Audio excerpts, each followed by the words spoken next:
Sir మీరు మీ విద్య గురించి మాట్లాడారు అండ్ ఇండస్ట్రీస్ గురించి మాట్లాడారు. ఇప్పుడు ఎమ్మెల్సీ క్యాండిడేట్ కింద మీరు ఏం చేస్తారో అది కూడా మనం మాట్లాడబోతున్నాం. అండ్ మన ఎలక్టోరల్ బేస్ చూసుకున్నట్లయితే యాజ్ అన్ ఇండస్ట్రీ మనకు చాలా ఎక్కువ ఉంది. సో దీంట్లో ఉన్న మేజర్ ప్రాబ్లమ్స్ ఏంటి సార్, అండ్ దాన్ని మనం ఎలా సాల్వ్ చేయొచ్చు, ఆర్ ఎల్స్ ప్రీవియస్ గవర్నమెంట్ ఏం చేసారో చెప్తారా? ఇప్పుడు అన్నిటికీ ఏంటంటే విద్యలో పెద్ద సమస్య బడ్జెట్.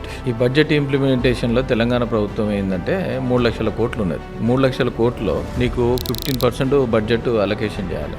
గత ప్రభుత్వం ఇతర రాష్ట్రాలు తీసుకుంటే 18% ఉంది. కనీసం 15% చేస్తే నీకు 45 వేల కోట్లు వీళ్ళు అలొకేషన్ చేయాలి. దీనికి ఓన్లీ 8% వీళ్ళకి అలొకేషన్ చేశారు, అంటే 50% అలొకేషన్ చేశారు. దీన్ని బట్టి మీరు ఆలోచించుకోవాలి ఏంటంటే విద్యార్థులు విద్యా సమస్యను విద్యను ఎంత వీళ్ళు ఎంకరేజ్ చేస్తారో ఎంత డికరేజ్ చేస్తారో మీరు ఆలోచించుకోవాలి. 50% వీళ్ళు తగ్గించారని గుర్తుపెట్టుకోవాలి.